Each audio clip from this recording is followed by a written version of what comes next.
Hi, everyone. Adam here. Just letting you know our second session is about to be starting. We're going to wait a couple minutes for some people to join, and then we'll get going.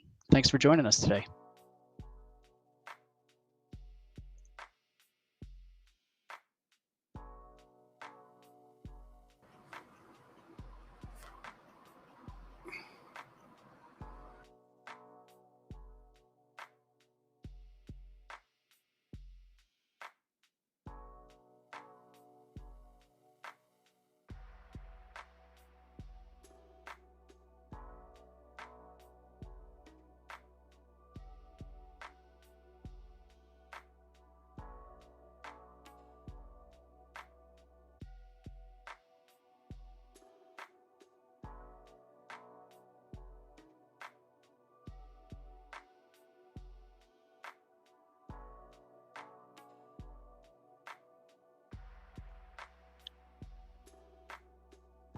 All right.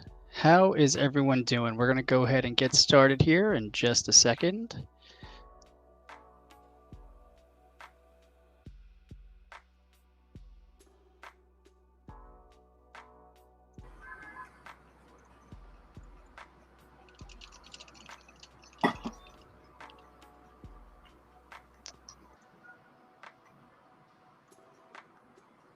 All right.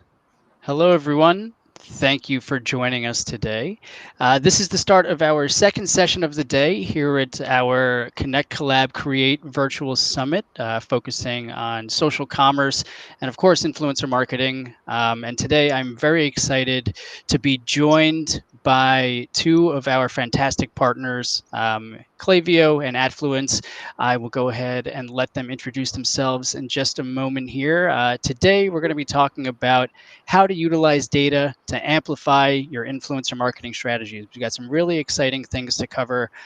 Whether you're just starting out in influencer marketing or you're a seasoned vet, we're going to be going through a lot of different ways for you to maximize the value of what you're doing and utilize data.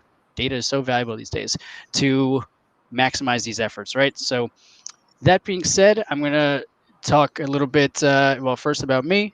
Hi, my name is Adam. I'm the head of product marketing and strategic partnerships here at Upfluence. So I've worked very closely with our other presenters here today, Sydney Braithwaite here at Clavio, as well as Doug Hill at Atfluence. I'll let them go ahead and introduce themselves.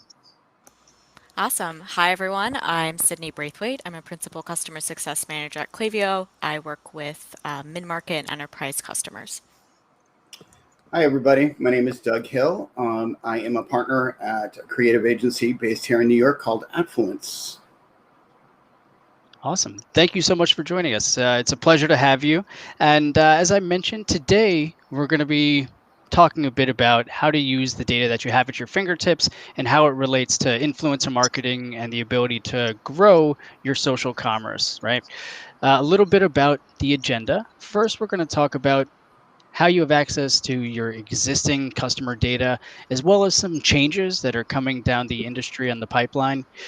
Data and data privacy is such a hot topic these days. There's definitely significant changes that you're gonna want to be aware of.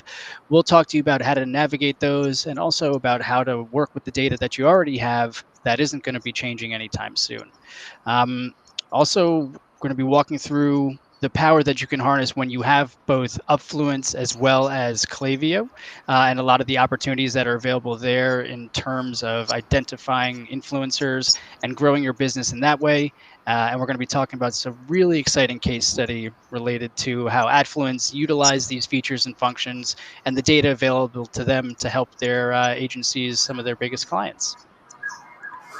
So I would say we jump right in. I'll let Doug kick things off. Tell you a little bit about Adfluence. Pleasure to have you here, Doug. Thanks. Yeah, thank you so much, Adam. Hi, everybody. My name is Doug Hill, and I apologize for that. I don't know what that is. I apologize. Of So course, this is right on cue. Yeah. right on cue. Okay, so sorry about that, everybody. Um, sorry. I'm just hoping that's going to hang up. I greatly apologize. I'm so sorry. I think I.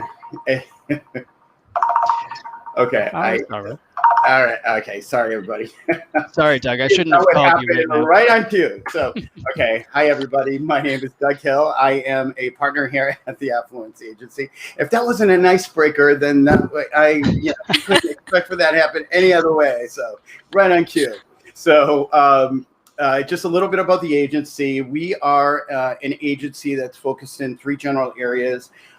We do influencer. We've worked very closely with Adam. We work with a number of different brands. We work cross vertical, and we do a lot of influencer management, brand management, and then second component of the company of the agency is on the campaign and creative side, where we have photographers that work with us. One of them being my partner. He's a celebrity fashion photographer, and we do a whole suite of campaigns, some really exciting ones that we've done recently. We did Cher and Dolly Parton. We got one with Kylie Minogue coming up, and which has been really exciting. And then the third component is have entered the world of NFT, which is a whole new component, and we're going to actually be utilizing Upfluence for that piece as well.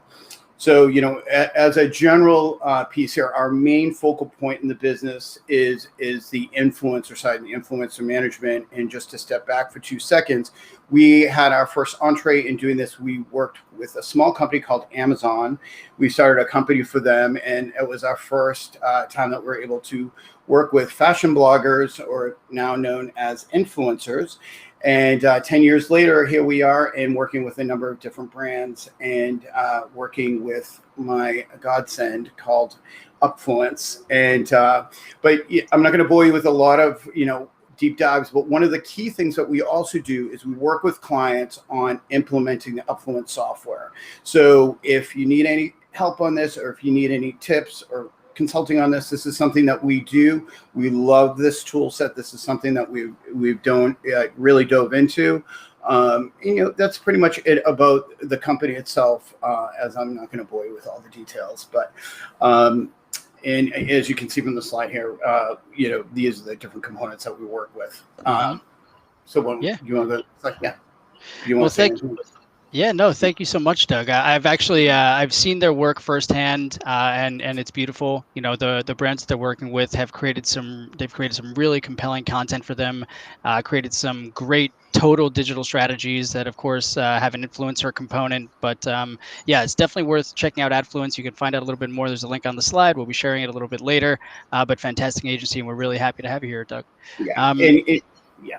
And I was just going to say, like to Adam's point, we work with all types of brands, whether it's a startup company to L'Oreal or some of the bigger brands as well. And again, it's just not the beauty sector, but if you need any help or need any assistance, just let us know. Awesome. Thank you. And next up, Clavio. I'm sure many of you have heard of them, but I'll let Sydney give you the walkthrough if you haven't. Great. So Clavio, we are a marketing automation software platform founded in 2012, and we're currently at Series D. And our mantra is letting you deliver amazing experiences across email and other owned channels. And we've really leaned into this concept of ownership. We like to help marketers build where they can own the data, own the content, control what audiences that content is shown to, and when and where that content is shown. Ownership. So that's what owned channels means, at least for us. And in terms of specific channels, that means email, SMS, on-site forms, segmentation, and analytics. And to echo Doug, we also help businesses of every size, from entrepreneurs to iconic brands. We started when COVID hit, we were about 300 people. We are now just over 1,000. So I meet new people every day. Very exciting, high growth. We support over 80,000 brands, and we operate across over 100 countries. And I'm really excited to talk about Upfluence and Clavio's integration today, because I am always on the prowl for low effort, high reward initiatives and strategies, and that this topic that we're going to cover today fits that description perfectly. Awesome. Well, thank you, Sydney. It's a pleasure to have you here. And, honestly, we've seen a lot of our customers coming over already either using Clavio, or when we make an introduction, they quickly see how it's a no-brainer. There's a reason you all are growing so quickly, and the feature set and functionality that you've developed is really fantastic in the e-commerce space. I would recommend everyone check them out, check out their website. They were, again, for us, a no-brainer in terms of who we wanted to build some direct integrations and functionality with. And so excited to walk you all through that today. Where we want to start, basically, is talk a little bit about the challenges that marketers are currently facing, both in social commerce and just e-commerce in general, right? In the wake of COVID, there are a lot of changes that are coming to the market. Some have been good, but a lot of them, are things that you have to compensate for. With more people going online and more brands going online, we have seen a decline in terms of brand loyalty. And if you were present in our last session, you saw actually that a lot of people are now doing even more due diligence when they're deciding which brands they want to purchase. Getting exposed to an ad is now only just the first step. They're still looking for that social proof. They're still looking for ease with which to purchase that product or service. And so people are open to trying new brands, which is creating a new environment for marketers. You have to always stay on top of the latest trends, utilize data and systems that are available to you to give you the edge that you need. A lot of times, of course, we saw these companies, you've had to, unfortunately, furlough employees. Now I think we're at a much better place in terms of the growth of these marketing teams and things coming back to normal. But it's still something that now managers and teams are very cognizant of, how to do the most with the least amount of resources. A lot of marketers had to get very creative during COVID to help their brand survive. And I'm sure a lot of those lessons have stuck with them. So that's something that you have to keep an eye on. And lastly, we're going to start. Here's a big new focus on data privacy and changes. A lot of the information that these marketers and I'm sure you all were utilizing to segment and analyze your customers and their journey, there are changes coming for those. Right now, iOS 14.5 on the iPhone and across Apple devices has basically enacted options for people to opt out of tracking by apps and other sort of applications that give you a lot of these valuable, actionable insights. Only 15% of worldwide users and 6% of US users have chosen to opt into tracking. Again, I certainly say no every time, but it doesn't still seem to matter. I still mention a product and then I, see it on Instagram or get like a phone call about it, but that's neither here nor there.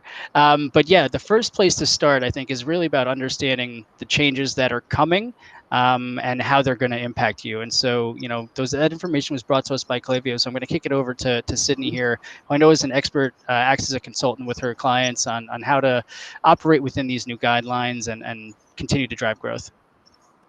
Yeah, for data privacy changes, well, first of all of these challenges, I hear this echoed in my weekly calls with customers. Just feels like marketers are kind of taking a lot of punches right now.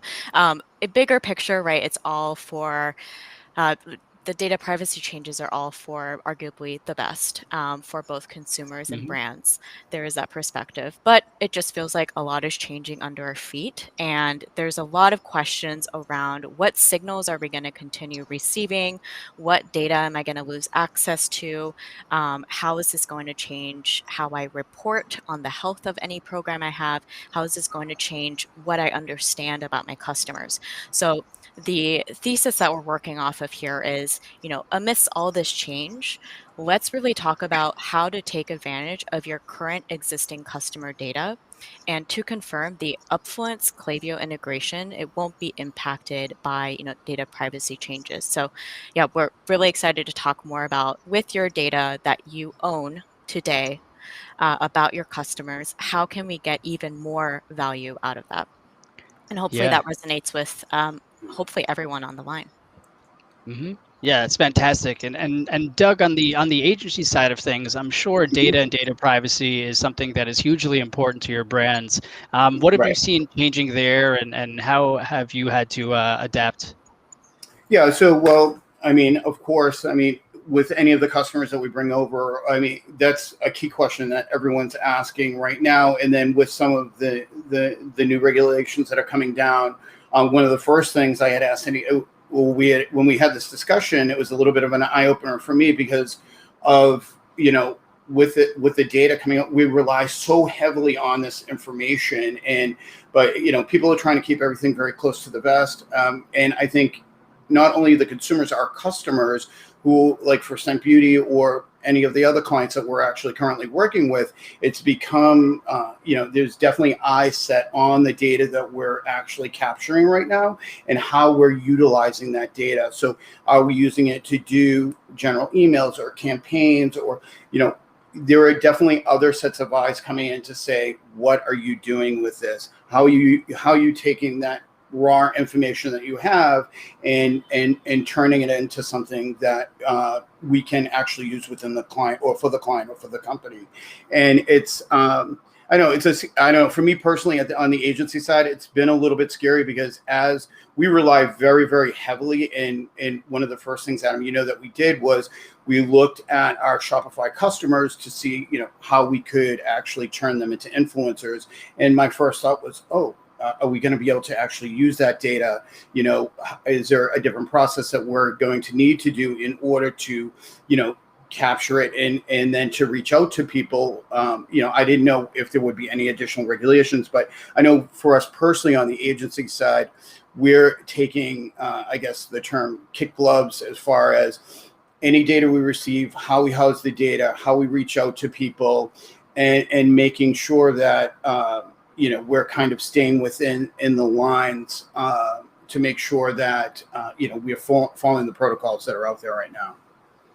Yeah, absolutely. That's a great point, Doug. And we obviously have a lot of clients who ask us as well about the data that we're using, processing, or the information that we're housing, and everything that we've built has been built entirely in line with data privacy first, right, as well as brand security. And so we have the capacity to offer some of these features today while still operating within these guidelines, which is fantastic. But definitely wanted to bring to light some of these changes that are coming down the pipe, just because they might not, some of your data sources might be going away a little bit. Well, I was going to say too, when we were utilizing spreadsheets and maybe not the tool sets that we have today, I think that, not only the integrity of the data, but like how it's housed and transferred, I feel very secure about the transfer. Like, personally, cross clients that we work with Upfluence and Clavio, that integration is so solid, and how we bring the data in and what we do. In the past, it might have been a little bit different, but, rest assured with these, I mean, it's as easy as 1, 2, 3 as far as bringing the data in, but also knowing that what we're pulling in is safe and secure. And not only we can reassure our customers and clients to that as well, because that's another question the clients do ask is like, what are you doing with the data? How are you recruiting? Mm-hmm. What are those things that you're going to do after you pull this off of our Shopify site? What are you going to do with that data, and how are you housing the data? And those are things, or I guess everybody, whether you're an agency or not, and it might seem very simple, but there are things that we have to be aware of and how we're utilizing that. Yeah, absolutely. That's a great point, and a perfect segue into what I'd like to speak about next. And that's a lot of the data that you might be utilizing or reliant on is coming from a variety of other sources, namely like third-party data, right?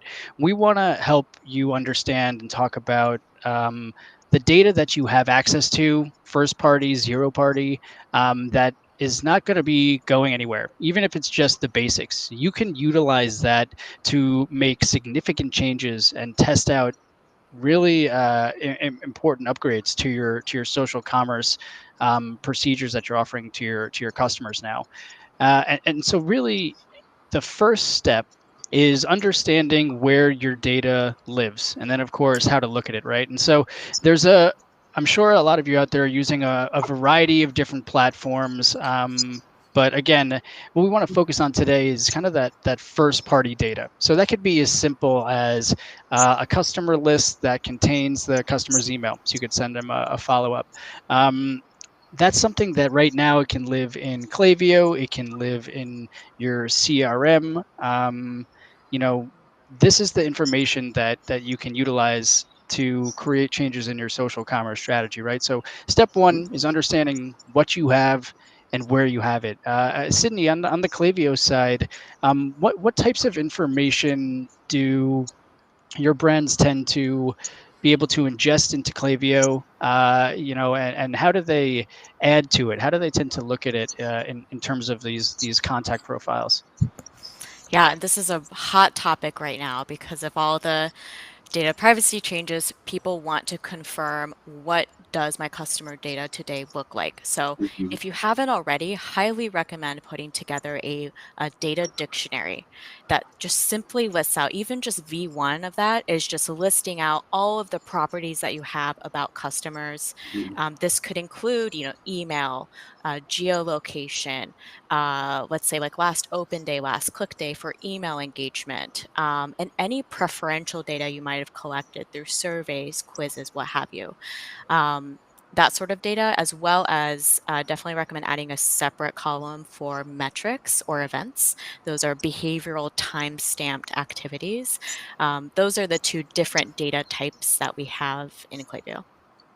Mhm. Yeah, that's a great point. I think that's something that you want to be able, like, these are how these customers and people who are interacting with your brand, this is how they're interacting with you. That's Mhm. information that you can capture, and that's not going to be going away anytime soon. Where you might run into trouble is if you're trying to supplement that with, how do these same customers or people who are interacting with you, how do they interact with other sites, or what are other behaviors that they do online at other in other systems. That's where you might start to run into some of these bottlenecks as data privacy laws are changing and people aren't sharing that as much. But if someone is coming and interacting with you and your brand and the content that you're producing, the ads that you have out there, the emails that you're sending them, that's all information that you can capture. And Clavio actually builds in and automates a lot of that analytics. And again, that's something that won't be going anywhere anytime soon. And Mhm. Doug, I know that that's something that's been definitely beneficial in terms of Sure. how you've analyzed the different contacts and Mhm. tried to reach out to them for your brands, right? Right. Yeah, absolutely. And I was going to say one of the important things too is, so we have to look at things from a lot of different perspectives, and we have to look at things from a customer's perspective, a client perspective when it comes to the data itself. And we have to reassure our customers or our clients' customers that you know we are going to take the data. We're going to do, obviously we're going to try. We'll talk about this later, but maybe recruit influencers and things of that nature. But the bulk of the information and what we do with it is all going to remain in house, right? So we assure them of this. They're going to sign up for a newsletter. If they're going to sign up this, we're not going to recommend like third party or another company or something else, another brand. We're not selling that information. We're not doing anything with the information. So we have those guidelines in place, and we do reassure not only the influencers that we work with, because they're sharing data as well, but also from a client side and a customer side, that when the data comes in, we reassure them as well. And that's one of the things, actually, when we work with a client, we actually have it very much spelled out, because we have access to such data that's actually private, or housed for that particular company, should I say.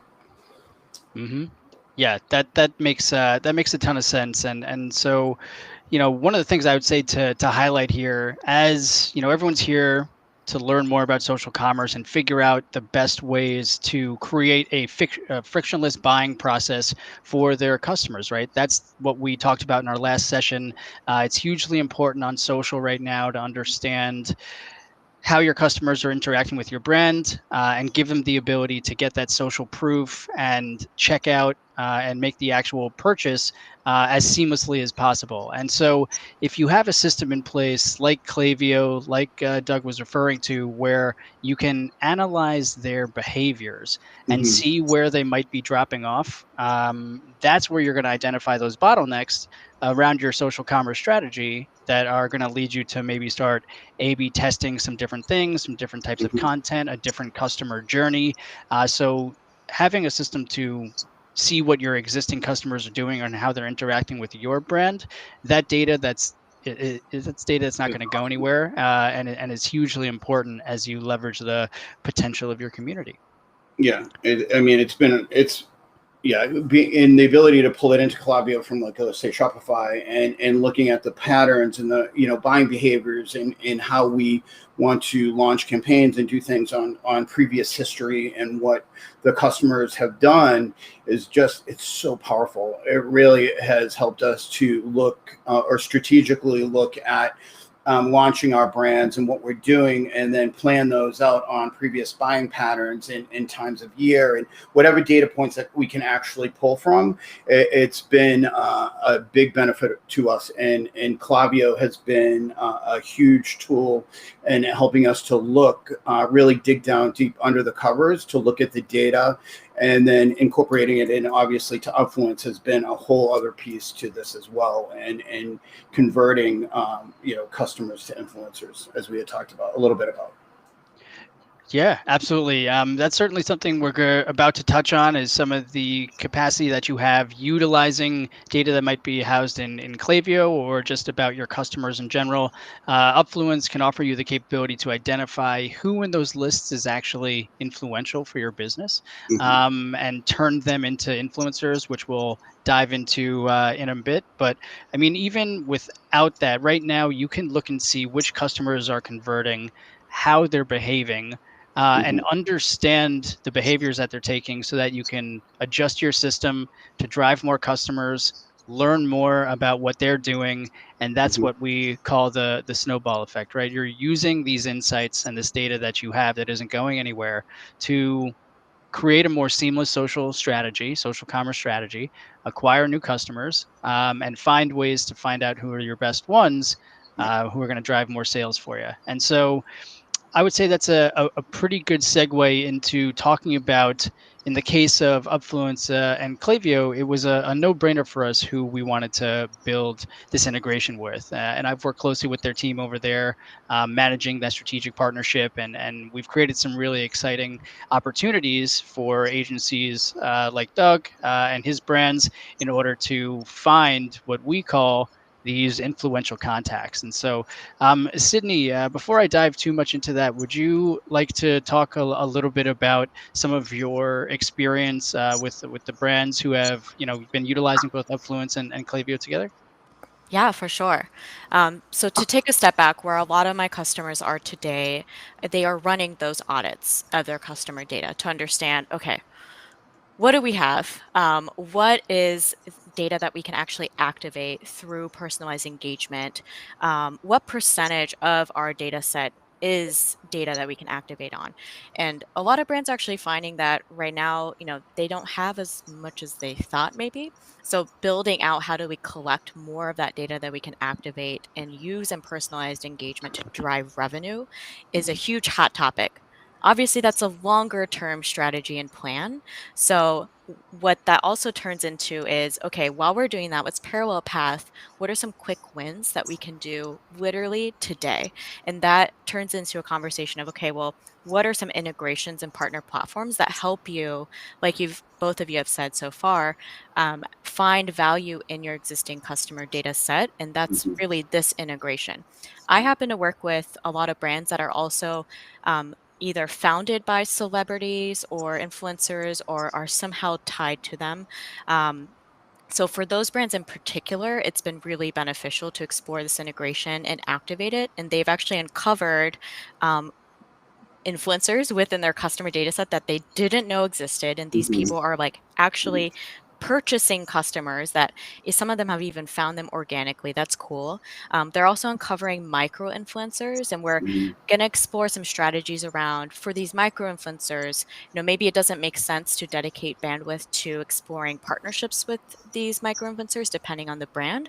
So let's start testing, how do we use this understanding that they're active on social to convert them as customers? Do we A/B test UGC content?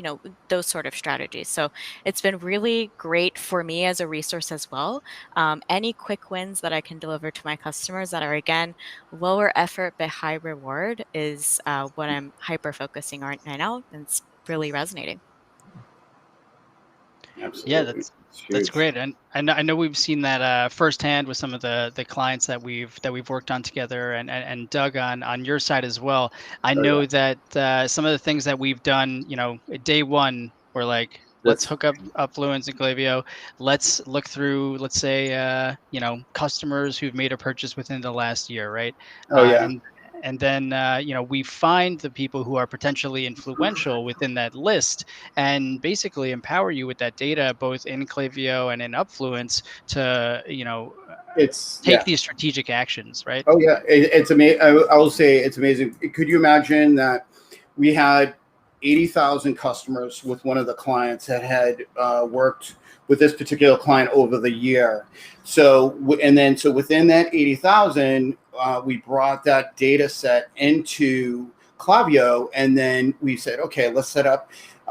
We set up some search criteria within that, and then we narrowed that list of customers based upon the criteria, the metrics that we used, and to say, okay, would any of these individuals or customers from the list potentially be individuals we'd want to talk to based on their buying behaviors or things that they've purchased with us in the past, to potentially be an influencer or rev share affiliate with us.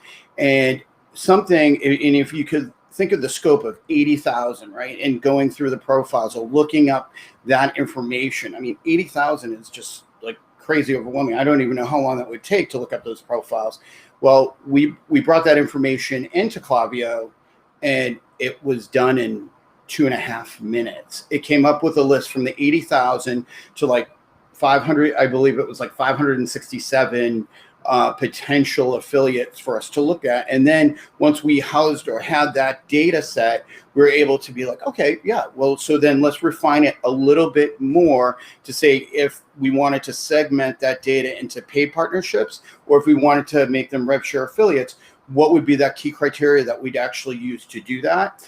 And wow, I mean, something again, if you're taking 80,000 to 567 or whatever the exact number was, and then bringing that last data set into Upfluence, where we could do everything else Upfluence related, was just so powerful. And working with Clavio was just, I mean, that would have taken us, I don't even know, probably a month or so to. I mean, it's probably an exaggeration, maybe, but 80,000 profiles is a lot of data to actually get through. So.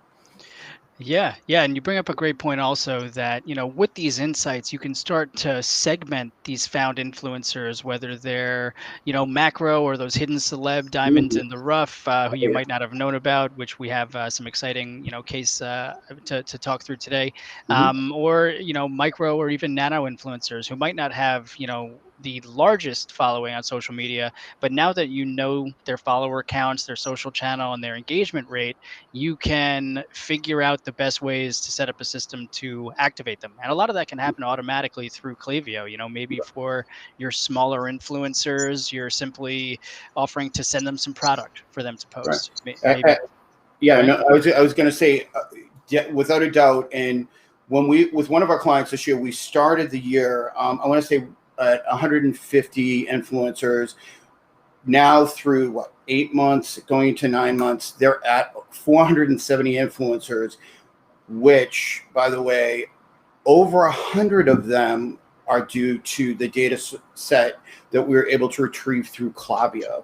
So that was the information that we took from Shopify, brought it into Clavio, took that information and then brought it into Upfluence. And these were existing customers that we brought in, not mega influencers of this and that, but there were some huge mega influencers. But this was so helpful to the client because now we had 80 additional revenue generators for that client, which some, yes, we send product to, some we don't, and some are paid partnerships. But it was hugely successful, and the outreach that took place on the basis of the 80 new individuals that came into play actually translated into millions of impressions and millions in outreach for the particular client. And just with that segment alone, it equated to over 3 million impressions for the client on the basis Wow. of the influencers that we brought in through Clavio.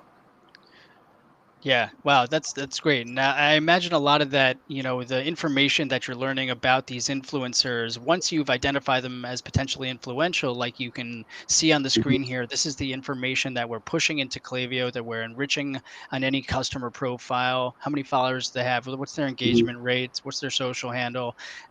You can start to really customize how you're engaging with them to the point where you're getting more responses, right? You're getting more people who are interested, because you're able to use this customer data you already have access to. But now you know this person could be an influencer for you, and Right, you can use the absolutely. information that you have to engage them in a way that you couldn't before. Absolutely. It's huge. I mean, it's huge. And if you think of even that piece, the 80 to 100, or the exact number is, just the revenue piece alone, plus on top of that, I mean, you can sphere off a little bit here and say the marketing assets that, it's just amazing. Everything all together and what we're able to pull and generate from that data set is huge for our clients that we're working with right now. Yeah, if we pop back to that last slide, I don't know if you're able to backtrack real quick to paint like a fuller picture and some other example properties you likely have in your Klaviyo account. It's going to include things like, how many purchases someone has made is also on their profile. Let's say, if you have your loyalty program plugged in or your referral program or even like your help desk, you can paint a full picture around, yes, this person's active on social, but they're also this active with their loyalty program, with their referral program. Maybe they have a lot of problems with the brand, so that might deter you from reaching out to them, or even you might want to reach out to them even more. And even like predictive data, right? What is their expected next order date? What is their expected like Huge. predictive LTV? Just a lot of really cool stuff that helps you paint a fuller picture. Yeah, I think if you haven't done this analysis already, I'm sure you're thinking like, oh, what like golden eggs am I sitting on right now in my customer data set? And that's the kind of feeling I think we're hoping to invoke in you Yeah. today. And I was going to say as well is if you look at that in the buying patterns as well. So when we're launching, we launched Dolly Parton, and we're going to be doing Kylie Minogue soon. If so, I can go back in and say, okay, so out of the 130 brands that this client is that they're housing, as far as let's say fragrances, and who's purchased what, are they an ideal candidate to potentially be an influencer, or should we send a newsletter out to these individuals announcing the launch? You can really take that data and do a ton of different things with it that will not only help boost your sales but also help you look as far as and gain insights as well as potentially build your influencer program. Yeah, that's a great point. And I'll say one of the key takeaways I think for everyone here today is, even if you're not necessarily using Clavio or Upfluence, it is always best practices, whatever platforms you are using, see if you can connect them, see if you can integrate them, or find different ways to share the data between them, right? Because this is, again, data that you have access to, that they're generating, that's not going anywhere. And the more that you can sync this data and build a fuller customer profile or prospect profile, Mhm. the better insights you're going to have for driving your social strategy, right? The last thing I'd just like to mention about Clavio, if you are using it, is it can really accelerate your influencer activation strategy, because you can set up these flows that are based on how many followers the person that you've identified as being influential has, their engagement rate, and like you both just mentioned, you can drop them in different activation campaigns, whether it's sending them an affiliate link or more product, Mhm. or inviting them as a brand champion. And then you, Doug, you can pick up that conversation much farther down the road than having to do all this proactive outreach, like, oh, hey, do you want to work together? You Yeah, don't have to deal with that. You just get people who are inbounding to you, and you're right. picking up the conversation at a much more productive point. Yeah, yeah, and it's amazing how you can automate this outreach and whatnot, which you know a few years ago was not possible. For in my world it wasn't. So this is mind blowing to me that it's the time savings alone, the outreach. I mean, I could go on and on. It's really quite amazing what these tools can actually do for you. Yeah, you can create really advanced automations if you want. Actually, Mhm. I love setting up flows with customers. I feel weirdly like really lucky that I get paid to do this. One thing too, we were looking at just email messages there, but if you do use SMS, then you could write like split off people who are consented to SMS. Maybe you want to Mhm. add an extra layer of and they haven't engaged with email in a while. Maybe save yourself from sending them more expensive channel if they are engaged with email anyways, Right. and reach out through a personalized text. That's Mhm. something you could automate as well.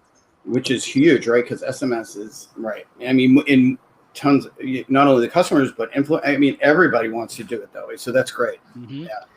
Yeah.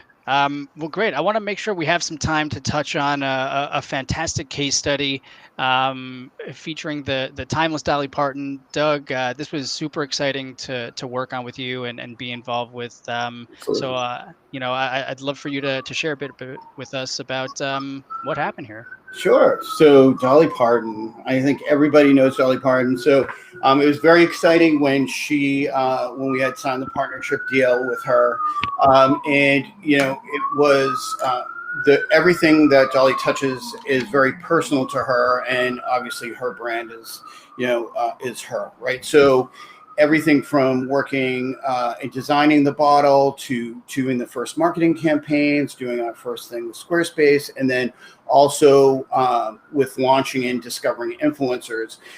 This was, a unique case too, where we were recruiting influencers for the Dolly brand, and her name of the fragrance is Sent from Above, and but her team actually wanted to be able to review the influencers that we were actually selected. So one of the things that we did previous to that was we set up some key criteria, search words, and things of that nature, which we were able to put into Upfluence.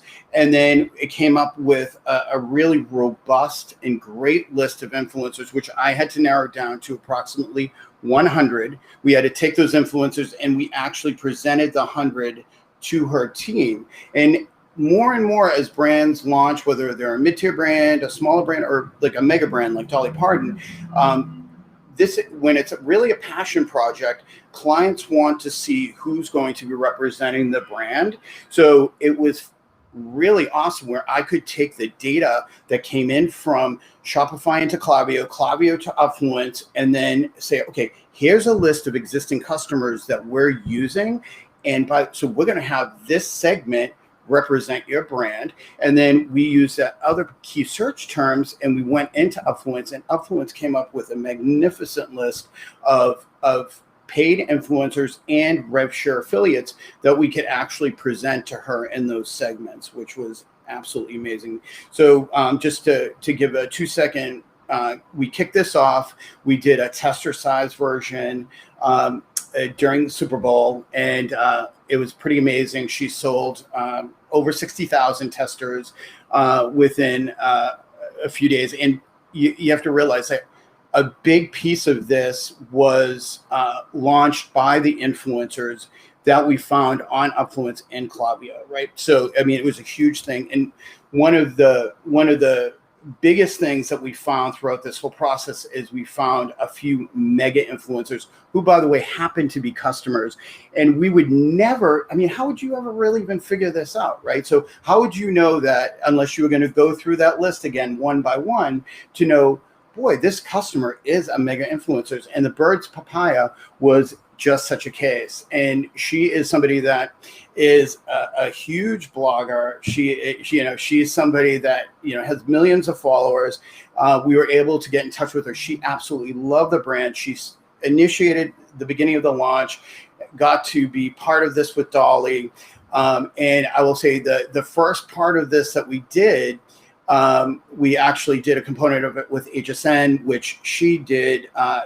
They helped to launch this piece, and again, we found this with her is the fact that it was one of the fastest selling fragrances of all time, and again, this all goes back to the data and what we're able to find on Upfluence and through Clavio. And so we actually went live and we launched the brand officially with HSN, and then we had to wait 30 days. And then we launched it on our site through the influencers, through Bird's Papaya as well. And within the first week, it was completely sold out. And then we tried to do another piece of completely sold out. And so, this is a way that you can really effectively use the data that's coming from these different tools and the integrations and how you bring it back in to find those gems, find those influencers and people that are going to really represent your brand well. And this has been great. And Adam is showing some of the other examples. And this is actually being pulled from our monitor dashboard and with working with Scent Beauty. And this has been really quite awesome. We've selected a number of the influencers, and the engagement and the outreach of these influencers, again, which is effectively no cost to the client. They're the majority of rev share, so they get a percentage of it, and the cost of the product that's being sent. But can you imagine what it would cost to do one of those posts? So when we reach out to do the paid campaigns, those are huge, and the cost in order to produce these same posts that he has up on the screen, this alone, like these 5 posts, would cost a significant amount of money. And we're saving the clients tons of money by doing this and finding the influencers through those two tools, should I say? That's a bit of a tongue twister. That's fantastic, Doug, and thank you for sharing. That was incredibly exciting to be a part of. I haven't gotten to meet Dolly yet, but hopefully one of these days, we'll make that happen.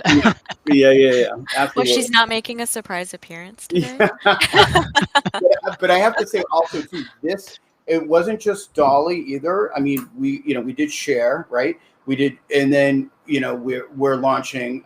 We're doing like 5 or 6 new launches in the next 2 months, and it's amazing the impact again that the tools have and the effect on not only the sales but the outreach and really bringing the brands to light. Awesome. Well, yeah, thank you again, Doug, for sharing. We definitely want to make sure we have some time for a bit of a Q&A here. I've seen some questions coming in across the various streams that we're live on. But just before we get into that, a quick summary and key takeaways for you all. If you're not using Upfluence or Clavio, there are still a lot of ways that you can utilize the first-party data that you have access to. Whatever systems you are using, try to figure out ways to have them talk to each other. There's a great tool called Zapier, which also is fantastic at connecting these different tools, even if they don't have a native integration built. We at Upfluence actually use that to allow our clients to identify influencers in a wide variety of different systems, even if they're not using Clavio or some of our other direct integrations like Shopify and WooCommerce. But if you're only using Clavio, again, I know for a fact that it connects to a lot of different systems. Harness that power, talk to your CSMs like Sydney. They'll be able to help you get the most out of utilizing it at whatever tier you have. And of course, if you're using both of us together, I think you're way ahead of the game and a lot of really great opportunities are open for you. So that being said, I think we want to move on to the questions here as we start to wrap up. I saw a couple coming in.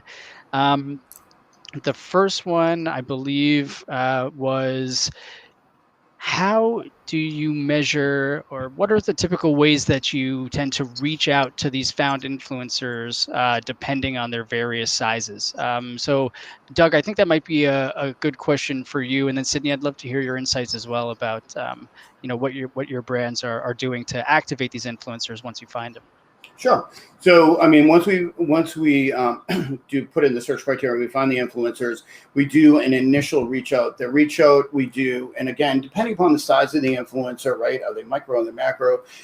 May have a little bit of a different strategy. And then also if they're a paid, is a different type of strategy. But we use Upfluence, we do all the emailings within Upfluence, and we also take the time, depending upon how big the reach is and how many we're approaching at one time. We will go, obviously, we look at the dashboard within Upfluence to see what brands have worked with in the past, the effectiveness and things of that nature, and try to personalize the emails that we send out for that initial conversation.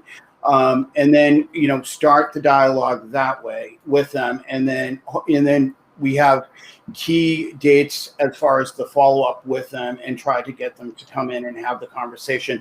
We do our approach once we have the data in place is really just send out that, try to maybe have somewhat of a personal touch with them, and then bring them in and do the follow-up. And more than not, as long as they feel like there's a personal touch within the email, they'll respond back to you.